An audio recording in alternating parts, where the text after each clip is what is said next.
কি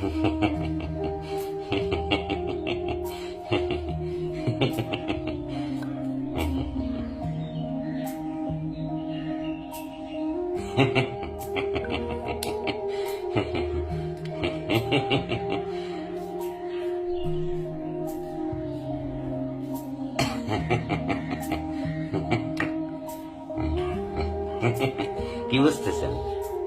খেলা দেখার জন্য রেডি হইতেছি। বাংলাদেশের খেলা, আউলিয়া ভার্সেস দেউলিয়া। আমরা নির্লজ্জ, বেহাইয়া, বেশরম, আমাদের লাজ লজ্জা আক্কেল আয়া পর্দা বেলাউজ ছায়া পেটিকুট কিচ্ছু নাই। আমরা প্রত্যেক ম্যাচ হাসি, আমার দাঁত কেলায় হাসি। প্রত্যেক ম্যাচ হারার পরেই আমরা মনে কষ্ট পাই। কষ্ট পাওয়ার পরে কোনো সমস্যা নেই, আমরা তারপরে আবার যখন বাংলাদেশের নতুন করে ম্যাচ আসে তখন আমরা কি আবার দাঁত কেলায় হাসতে হাসতে আমরা আশায় বুক বাঁধি। আজকে আমরা আশায়